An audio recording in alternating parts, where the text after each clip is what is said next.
Assalamu alaikum wa rahmatullahi wa barakatuhu. This is Syed Answers. I just saw a TikTok right now, or a YouTube short, you can call it whatever, and I actually just wanted to react to it. It's regarding the issue of convert Muslims being pushed away from the religion by Muslims who teach the religion to them in an extremely aggressive manner, inshallah. Excuse me. So, inshallah, we will react, watch the video, and react.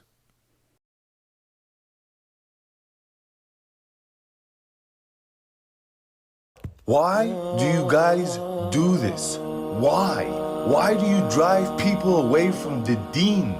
Why? This brother is a revert to Islam and he's struggling to learn about Islam. He's still learning. So when he gets on TikTok and asks a simple question and then you guys attack him, oh, if you're a Muslim and you don't know that, you're stupid. Oh, you're gonna wear a necklace, you're gay. Wallahi, I hope whoever you push away from the deen, all their sins, I hope you get on the day of judgment. So ignorant. And I don't blame you, I blame your parents for being ignorant. You have to be toddlers. You have to be 8, 7-year-olds. And if not, then you literally have something wrong in your head, and may Allah give you brain cells. Bismillah ar-Rahman ar-Rahim. So there's a lot to unpack here. First things first, with the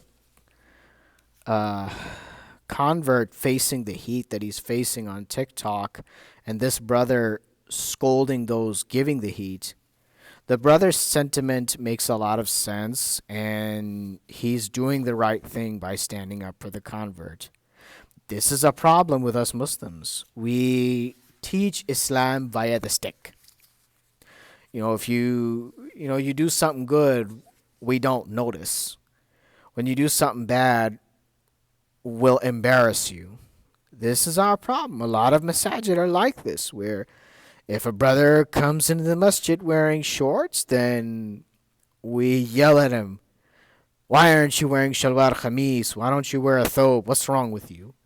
If a sister comes into the masjid and, her scarf is showing a little bit of hair, a little bit of her hairline is showing, sister, why don't you cover your head? What's wrong with you? And particularly for converts, this pushes them away because they're not expecting it, number one. They just accepted the religion.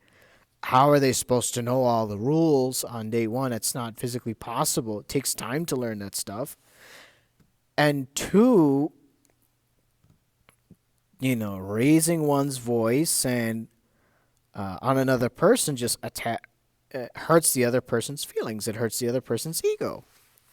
So because of that, we lose a lot of people who revert, and it's really really sad. And when I started practicing Islam about 6 years ago, I encountered not exactly not exactly this problem where I didn't know the answer to a question and I got rebuked in a harsh manner.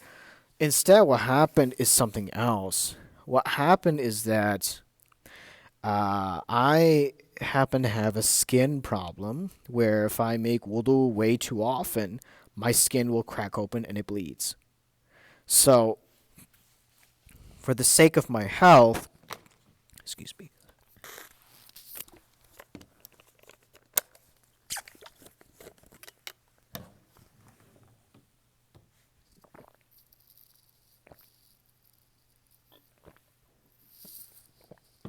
Ooh.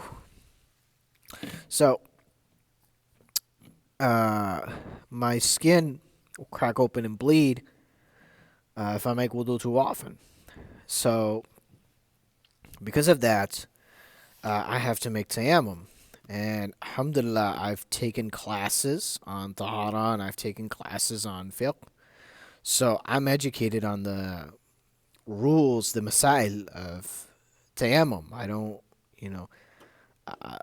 I don't need someone to lecture me on the rules of tayammum. I don't need someone to lecture me on the masail of tayammum on when I can and can't do it. So, what would happen though is if I would make tayammum in the masjid in front of the people would come up and yell at me, "There's a place for wudu. Why are you making tayammum? There's water here. Why don't you make wudu? What's wrong with you?" Uh, and I would explain that I have a skin problem. I'm making tayammum due to the uh, problem of my health, not because I am under the impression that there's a lack of water. I'm making tayammum because of my health issues. And rather than ask what's wrong, they would rather assume that I don't know I don't know the rules of Tahara, and I don't know and I'm unaware that Muslims are supposed to make wudu for prayer. They would rather just assume that that's what's going on, that I just somehow don't know that Muslims are supposed to make wudu for prayer. Or maybe I'm lazy. Maybe they assume that I'm lazy. I don't know. But year or two later, I end up moving to a different community. And alhamdulillah, the brothers I pray with now are extremely different. Anytime I make tayammum in front of the masjid, instead of them asking, "What's wrong with you? Why don't you make wudu?" they will instead ask me, "Are you okay? Are you sick? Is something wrong?" Some might ask, "Why are you making tayammum?" But that's really as abrasive as they get, and I'm fine with that. I have no problem telling them I have a skin problem, because once I explain that to them, they're not going to press it further. So, anywho, this is the problem. Muslims have a stick mentality when teaching the religion, and it's really not right, especially with people who are new to the religion. But, I have some nasiha for this convert. My question to this convert is, why are you posting your questions on TikTok? I do have to be a little cut dry about this. Even though this is a convert and I just encouraged cutting converts a little slack and chilling out, I do have to I do have to give this convert some tough love, within reason, some tough love. Uh, TikTok is a platform where most of the audience are youth, shabab. They are very, you know what? I don't want to characterize them. They are youth, and they really don't have uh, what is the nicest way I can put it? Like, let's just say it like this: they don't have the education on how to give nasiha. They're not going to have that education just yet. Most of them are in high school or in college, and if they are second generation, uh, and their parents were immigrants, they were most likely taught via the stick mentality, and they are just stuck on default.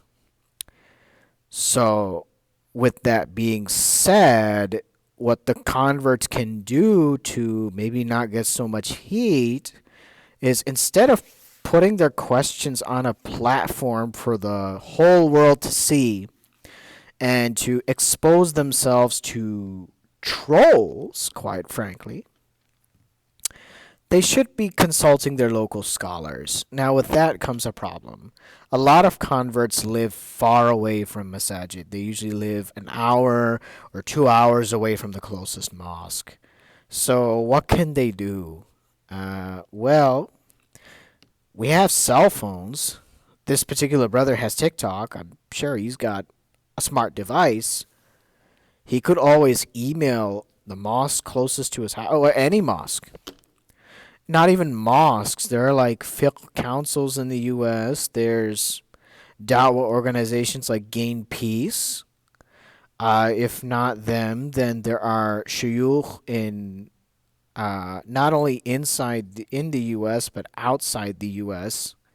like Sheikh Asim Al Hakim in Saudi Arabia, who takes questions from callers all over the world in the English language too.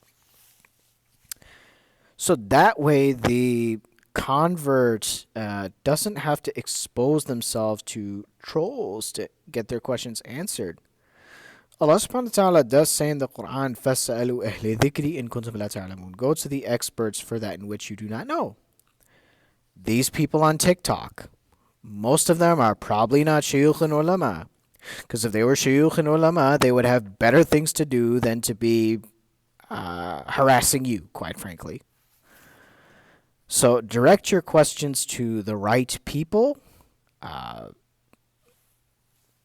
would also add, make sure your questions are kept confidential or you're kept anonymous so that way you don't expose yourself to potential trolls. I myself, humans are the best of people preach what they practice and practice what they preach. If I have a question, I just go to my teachers. I have set people who have taught me my religion. I just go to them if I have a question. I don't post my questions on YouTube comment sections or TikTok comment sections or Facebook or Twitter because I know I'm going to get some arrogant people who think they're all that and they're going to insist that I'm a disbeliever or I'm not a good enough Muslim, and I don't want to expose myself to that. So I direct my question to scholars, people who are educated not only on the religion, but educated on how to teach the religion too. With that, inshallah, we conclude. 10 minutes is a bit long, but hey, Assalamu alaikum warahmatullah.